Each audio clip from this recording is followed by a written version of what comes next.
When I was little, I remember there being a photo of my dad up on the wall at home of him finishing the London Marathon. So I thought that was pretty cool. And I like to run too. I did cross-country running. When I moved to France, I got a bike to get around. And I felt the same sensations when I went riding up the hills around here. And I went off to do the Mont Blanc and I. I remember watching the Tour de France when I was young on Channel 4. And then I went to try the other Alps as well, the Alpe d'Huez, things like that. And the highest peak in my area of the Alps is the Col Agnel, which is 2,747 meters high.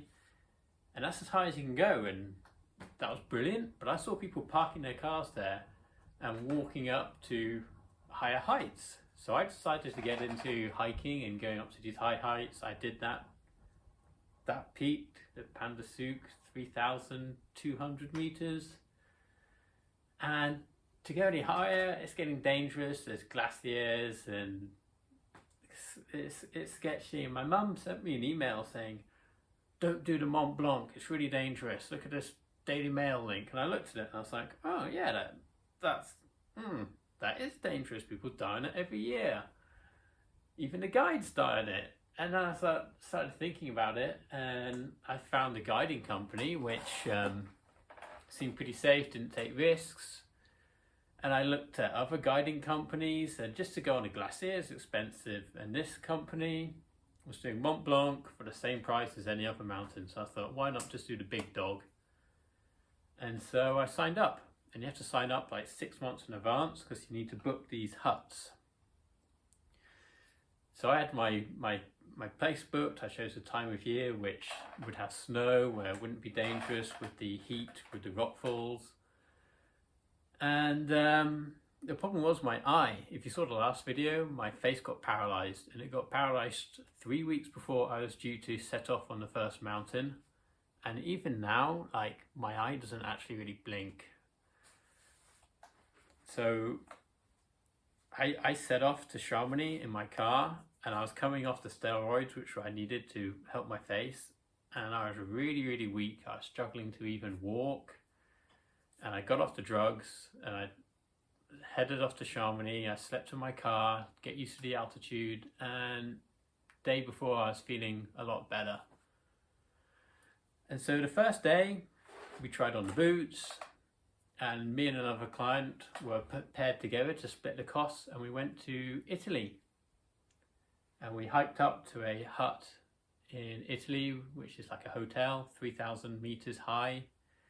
And this Brazilian guy had loads of blisters. Already it wasn't looking good for him. And the next morning we set off with our guide under the moonlight. We got to this glacier and we put on our crampons and we started heading up this glacier. And my guide was a 64-year-old, very experienced guide, strong cyclist. And he was motoring, and the Brazilian client just couldn't handle it. The altitude got to him and he was like struggling to balance. And my guide had him on a rope, pulling him up. I was behind, sometimes giving him a little push. And we all worked together to get up to the plateau. And my guide left the other client there and said, I need to test the other client, me.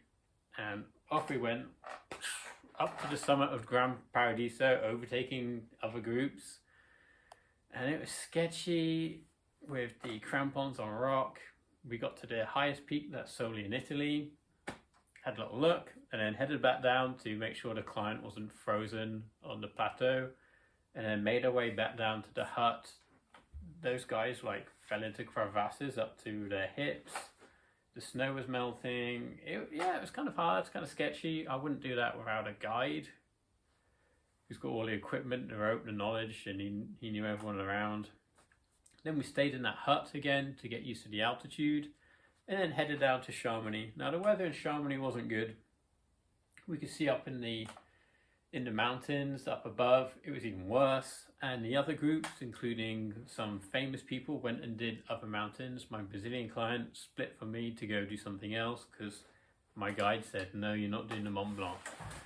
So after one night in Chamonix, do I have to even write Chamonix? Well, it's right down here. We headed up to our first little hotel stay called the Ruse Hut. And there's a lightning storm on our way up to this hut, which is at 3,100-ish meters. And there's a lightning storm, there was hail, it was like dinging on our hands, and the path up was covered in snow. So my guide was just like, yeah, it's kind of this way, and we just freestyled our way across, and we got to the hut, and the hut's, yeah, the food was good, but sleeping, like, you sleep like sardines next to other people, and my god, like the snoring, like if it's a rhythmical snoring, like you can sleep with that, but the guy next to me, it's like he was dying, like he would suddenly make a big noise and then nothing, and then it was awful. Next morning we set off to do the set off up snow. Kind of sketchy, there's a lot of snow. I was like, like avalanche, a bit steep. And then we reached the couloir of death. Wow, what a name. It's where people die. And I chose the beginning of summer when it was cold, and I asked my guide, no, we're only going to cross this in the mornings. We had one night down here, and it was cold, it was fine, we crossed it, a lot of snow, my GoPro is frozen, my GoPro is rubbish, it's not even working today, this is take 3. And we crossed that, and then zigzagged our way up to the next hut where we've got one night booked, which is called the Goûter Hut. This was sketchy climbing up here. I was surprised because you've got these crampons, which are metal spikes to grip in the snow, and then there's bits where there's no snow, so they're on metal spikes on slippy rock, and your hands are in these massive gloves because it's super cold, and you can't use your fingers to grip on the rock. Or yeah, it's a new experience, and it was a bit scary. So the Goûter Hut, I've forgotten what altitude it's at. I think it's like 3,800. And we've got one night in there, and we looked out the window, and the wind was going off.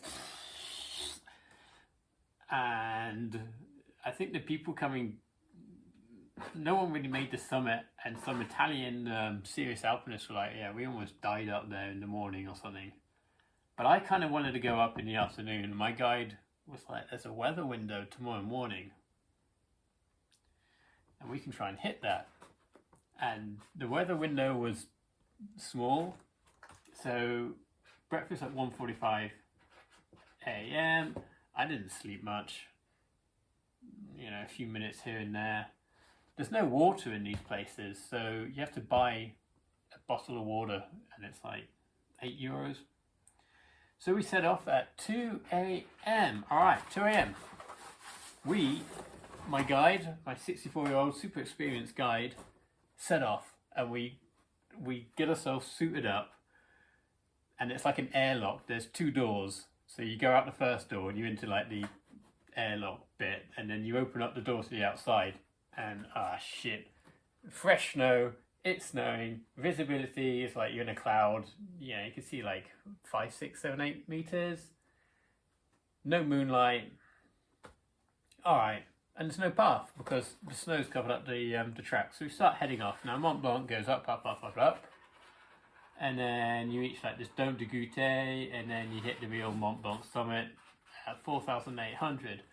Now we went up here, and it felt like doing cycling up Mont Ventoux, an hour and a half effort, and I've got all my gear on. I've got everything covered up here, and I've got ski goggles on because my eye was forced open continuously with my facial paralysis. I couldn't close my eye one bit. Ski goggles on, and I actually got quite hot heading up here. My guide was cutting the footprints, I was just following each print. We motored up here, I don't know, an hour and a half. It felt like a Ventoux effort. And then we got to this bit, and it was just exposed to ridiculous winds. That's a big arrow. And this is called the Dôme de Goûter, and the wind was like, and I was so hot heading up that my goggles had steamed up, And then they got up here and they froze. Like it was like a frozen bit on the inside and the outside. And I couldn't deal with that. So I kind of took them off so I could see. If not, it was just white. And the snow and the wind was crazy. My zips froze. I couldn't zip or get anything out. My bag, I was just like, oh, that's just on now. You know, I can't change anything. And the dome de gouttière is like an upside down cereal bowl. So if you walk too far off one end, you just dip off the end. Now, we were the first guys up there, and there was no one else up there. The visibility was nothing. And my guide did this pattern. We walked here, we walked here, we walked here, we walked here. I started sensing we were lost because we were doing this. And because it's like a cereal bowl, we'd get to the edge, the moon would come out from the clouds and we'd see like the void drop and turn around. And my guide was looking for like this ridge type place to take us to the, there's a small cabin here, Valu hut. He was looking for that. And we couldn't find the way off the dome, so we were lost. All right, don't panic, get out the GPS. So he gets out this GPS, he sets up the waypoint of the Valu hut. And you know our GPS has got that little, the arrow to tell you like which way you're heading? Well, the arrow was spinning around. So we're on the dome, right? And you're like, oh, we'll just walk forward till the arrow says, yeah, I know which way we're going. And we reach the edge and the arrow is still spinning around. So we kind of turn and then we reach the edge again. The arrow is still spinning around. And the GPS, you know, the waypoint was configured, but it didn't know which way we're heading. And the dome, we just kept reaching like dangerous bits. Why don't you just follow your footprints back down? Well, the wind was crazy. The snow was kind of falling and being kicked up. And we would turn around and the footprints were gone. And it was kind of this icy surface, like there wasn't footprints. So we wandered around there for quite a while. And you know, slightly scary, until we saw headlamps in the distance and we just booked it. My guy just went, wow, I see there's like a faint headlight over there. Boom, we went. And then my guide saw these three guys and they were following our footprints just below the Dome de Gouttière, which were heading our footprints on the way up before the wind got insane across the top. And he didn't recognize any of them. There were three mountaineers. They weren't the guides. My guide, 64 years old, he knew every guide who does this. These were just three serious mountaineers. He didn't recognize them. And so we headed down and then we met up with other guides who just looked like, this is ridiculous. And the clients were like, behind these other guys, like, this is crazy, like, and they're plodding along. And my guide was like, yeah, it's really bad up there. And these guides, I looked at them and I didn't feel any security, like, I didn't feel it was like they were going to get anywhere. We went down, we saw another group of guides and they were like, yeah, we're only really going up to show the clients how bad it is. We're just going up the Gouttière and they weren't going to summit. They were just showing the clients that, yeah, you can't summit today. You've seen it. You've seen you can't summit. We're heading back down. There's no one going up out of the four groups I saw going up that were really summiting. They're all just plodding their way up to have a peek. I don't know what happened to the three guys up here. They probably, hopefully got down and, you know, they got down. The summit, I think, was out of the question considering this was crazy at the dome and even higher up the summit. So anyway, we head down and there's people in the Gouttière hut who were ready to go down and they looked at us like, what? Because I don't know what time it was, maybe like 5 a.m. or something, 6 a.m. I don't know. We were like completely white. All the snow had like stuck to us and froze. And we were like, pfft. And I had to, my guide was just like, right, we'll head down and cross the couloir of you know, just a Grand Cru. I don't use its deaf name. But I needed to have half an hour to just reset and be like, wow, you know, near-death experience, forget about it. Now I have to get down this sketchy climb. So I had to spend 20 minutes to reset. And then we headed down here. We crossed this, the snow was super deep. It's really steep, like an avalanche happened, or it's sketchy. We crossed it, and then we don't even stop here. We only had one night in the Goutte, so there's only one chance. We crossed this, we passed this, and we just head back to Chamonix. And so there you go, that pretty much sucked. I didn't get to the top. It was not going to happen that day. And because of the system of the huts, you only have one night booked in the hut, and you only have, you know, you pick one weather window, and there just wasn't an opportunity to do the Mont Blanc. So yeah, I head back to Chamonix, and then I cook some eggs, and then I have to drive back to home, which was like a 6-hour drive that afternoon, because the next morning I had a meeting to buy the biggest thing I've ever bought before, and that's in the next video. So yeah. Would I go back to Mont Blanc? The problem is the budget. Like the price of it is it's expensive for me, someone who doesn't like to spend any money. Yeah, it's expensive. If I had the money, I would do it again, but I don't feel good about spending money like that. I'd rather take that money and help make a bike club to help young children do racing like Tom does. I'd rather do something good with my money than a holiday like that. So I probably won't do it again. That was like the one shot, and it was hard failing. Like the guides were like, you didn't fail, but I didn't reach the top. So yeah, I didn't tell anyone I was going to do Mont Blanc. I didn't really speak about it much afterwards, but yeah, it kind of sucked. And it kind of sucks. You don't get to the top. And with anything else, like, I'd be like, right, I'll be back there next week. Boom, we'd give it another go. All right, the weather was bad. I'll do it again next time. Okay, my eye was stuck open the entire time. Even sleeping, I couldn't tape it shut. I'll be better next time, but I don't think I'm going to put the money in to do it again. I'd rather put my money towards helping out, making a cycling club for young children or something good like that. So definitely worth trying once in your life. And if you're happy spending money on holidays, then, you know, go at it. The group I used were really good. Great guides. You know, I think on a danger scale in mountaineering terms, we're like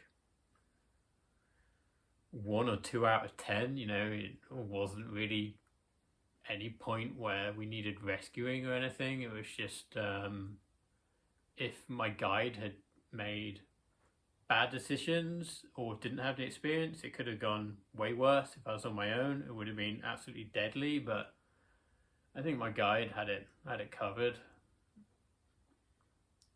You know, only to me it was a bit scary because I don't have the experience of being out there in, you know, kind of whiteout condition, but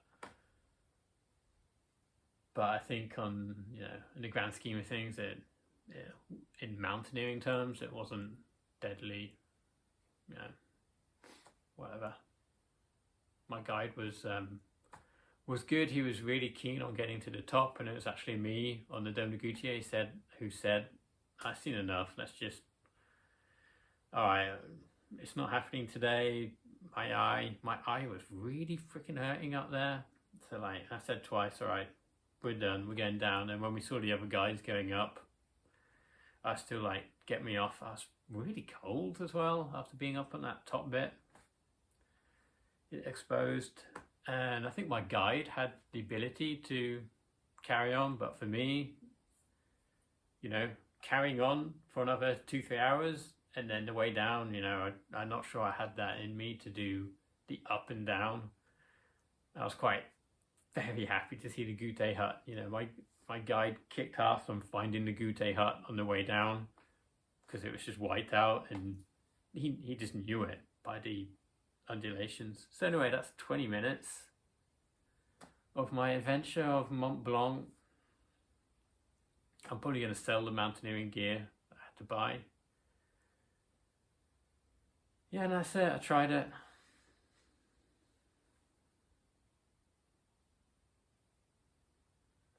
Kind of sucked failing something, but it was the best experience I could have had in the weather conditions available.